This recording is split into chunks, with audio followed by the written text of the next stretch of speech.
Okay, speaking of fabulous, you want to give some fabulous answers to some interesting questions? I'll try if I get the fabulous questions. Okay. All right, let's go. This is Bring It On, folks. This first one comes from Lori, who says, 2 years ago, our daughter got very angry with us and abruptly cut us out of her life. Since then, she's even had a baby that we have not seen. She's never shared with us what's wrong. Our sons say it's a communication issue.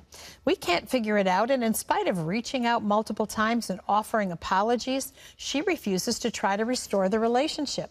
Now she's begun inviting her brothers and their families over for the holidays, causing them to travel between our two homes in the same city.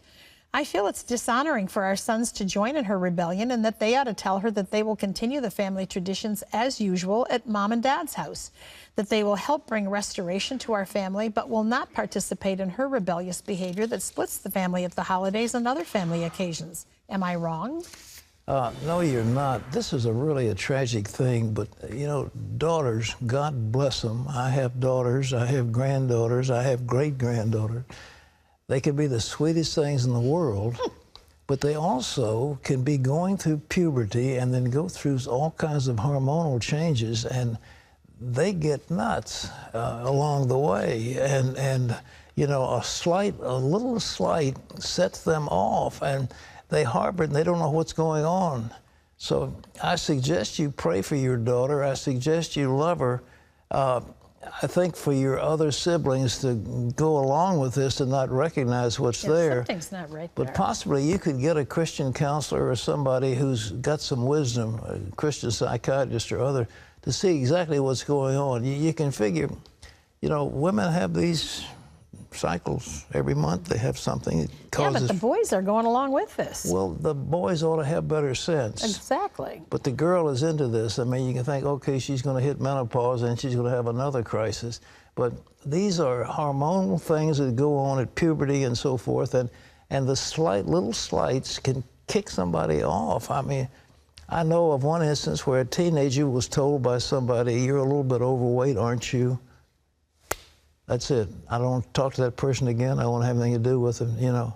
I mean, it's that kind of little teeny slight. So it's, they need to have professional counseling, but you can't force your daughter to go see a shrink, but they need to go see a psychiatrist or a Christian counselor, at least, a family counselor. And talk this thing out, because this is absolutely ridiculous, and it's a sin against God.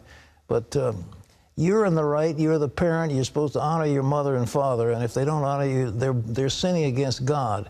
So you've got God on your side, so just hold fast and keep loving and keep a door open and keep going. All right. This is a viewer who says, we are two older people, ages 75 and 83. We love each other and we live together, but we don't want to get married. Are we in sin? Technically, yes. Really, no.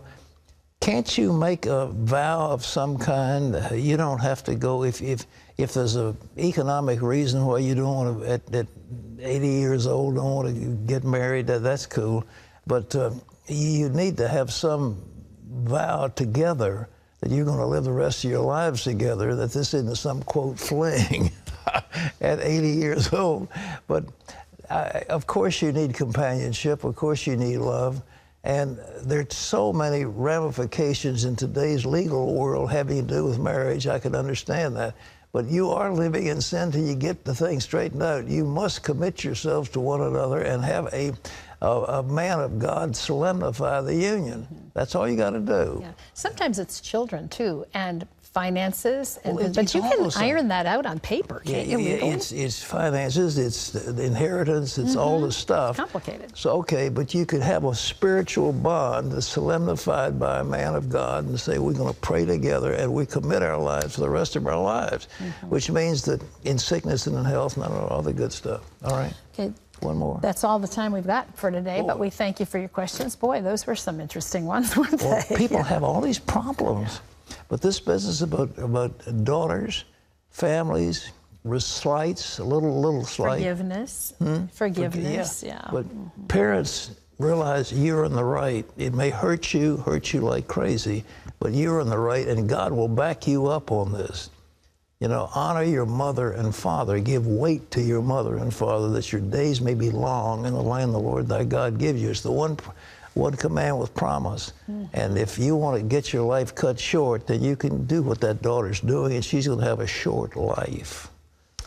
Well, we welcome your questions here, and we thank you for participating in Bring It On.